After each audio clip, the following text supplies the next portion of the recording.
আসসালামু আলাইকুম প্রিয় দর্শক, অন্য মঞ্চের আলাপচারিতায় আপনাদের সকলকে আমন্ত্রণ জানাচ্ছি।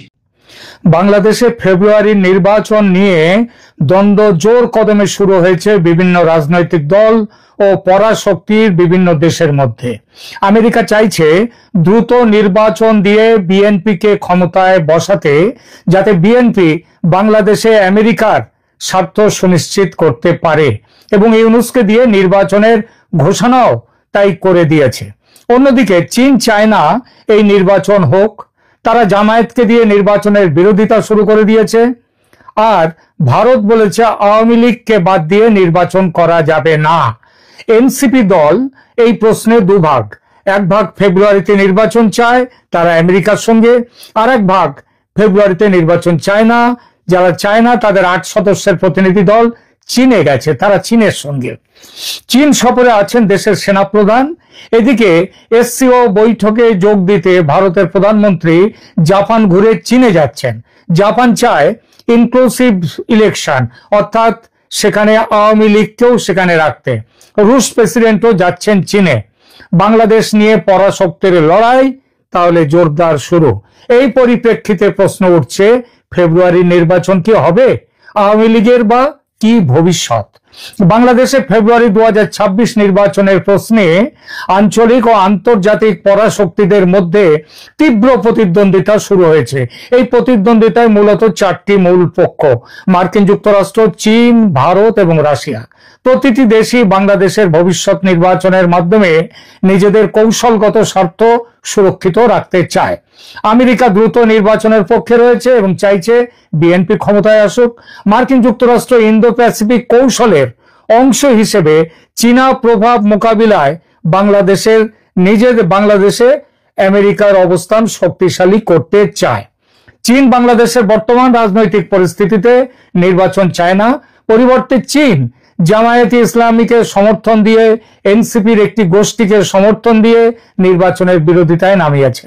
2025 সালের জুলাই মাসে জামায়াতের আমির শফিকুর রহমানের নেতৃত্বে একটি প্রতিনিধি দল চীনে যায় এবং আগামী নির্বাচন নিয়ে আলোচনা করেছে।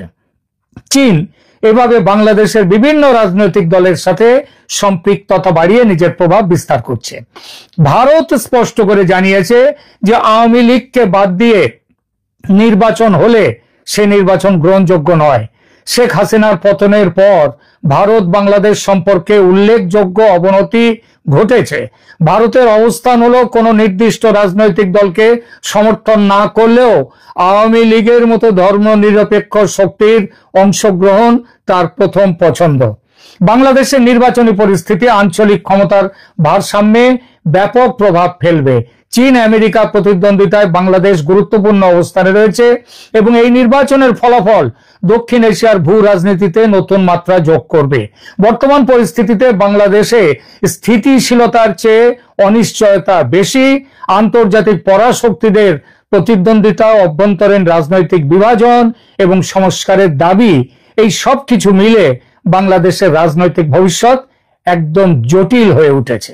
আওয়ামী লীগকে নিষিদ্ধ করা হয়নি, তাদের কার্যক্রম নিষিদ্ধ হয়েছে, এটাই বলা হয়েছে। তাছাড়া দল হিসেবে আওয়ামী লীগকে বিচারের কাঠগড়াতেও তোলা হয়নি। দলের নেতাদের বিরুদ্ধে মামলা চলছে।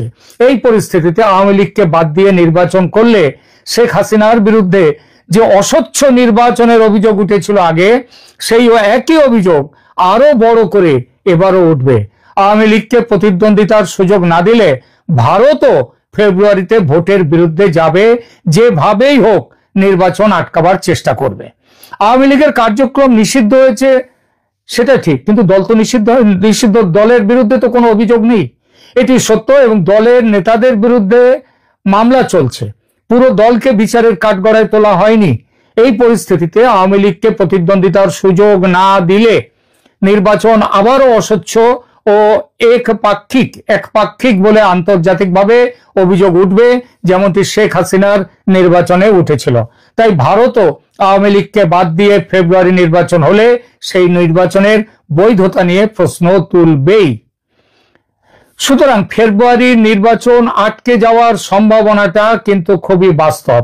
ভারতের কূটনৈতিক চাপ দেয়া শুরু করেছে।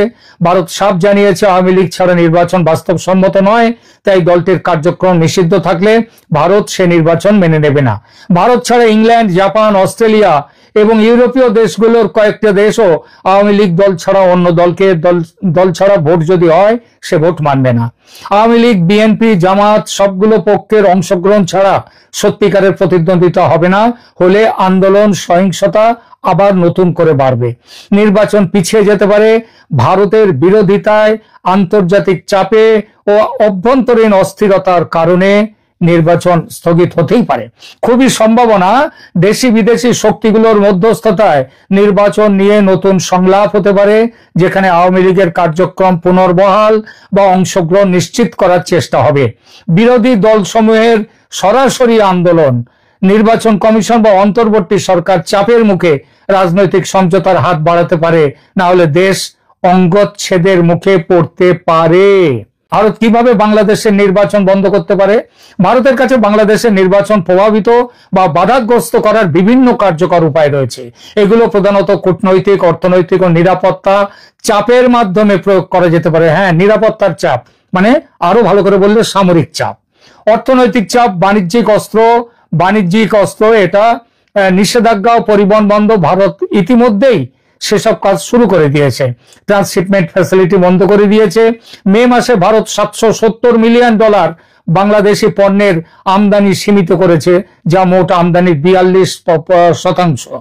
বাণিজ্য ভারসাম্যহীনতার অপব্যবহার, বার্ষিক ভারত বাংলাদেশ বাণিজ্য বার্ষিক $8-10 বিলিয়ন ঘাটতি রয়েছে বাংলাদেশের, অর্থাৎ ভারত থেকে বেশি মাল যায় বাংলাদেশে, বাংলাদেশ থেকে কম আসে। তো এই যে এই অসম নির্ভরতা ভারতকে কিন্তু রাজনৈতিক শক্তি দিয়েছে, অর্থনৈতিক অস্ত্র দিয়েছে, খুব শক্তিশালী অস্ত্র।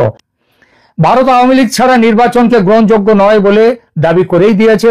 এর ফলে নির্বাচনের আন্তর্জাতিক স্বীকৃতি কিন্তু বাধাগ্রস্ত হবে। ভারত তার আঞ্চলিক প্রভাব ব্যবহার করে অন্যান্য দেশগুলোকেও নির্বাচন স্বীকার না করতে প্ররোচিত করতে পারে। ভারত একযোগে অর্থনৈতিক, পানি, সীমান্ত, কূটনৈতিক চাপ এবং সবশেষে সামরিক চাপও দিয়ে তারা বাংলাদেশকে তাদের নিজেদের রাস্তায় নিয়ে আসবার চেষ্টা করতেই পারে। তার কারণটা হচ্ছে ভারত বাংলাদেশ নিয়ে অনেক কষ্ট সহ্য করেছে, অনেক কিছু ত্যাগ করেছে, বিনিময়ে কিছুই পায়নি। এখন এই যেভাবে করেছে এবং ভারতে বাংলাদেশে বিপুল সংখ্যক সংখ্যালঘুরা তারা একটা ভারতের কি বলবো তাদের উপরে যে ব্যবহার, যে অত্যাচার করা হচ্ছে সেটা ভারতের পক্ষে অত্যন্ত শিরোপীড়ার কারণ হয়েছে। ওয়ান্স ফর অল ভারত এই সুযোগটা নিতে পারে। যদি আওয়ামী লীগকে নির্বাচনে অংশ না নিতে দেয় তাহলে ভারত কিন্তু সামরিক অভিযান করতেই পারে এবং নির্বাচন বন্ধের জন্য যত কিছু করা সেটা করতে পারে।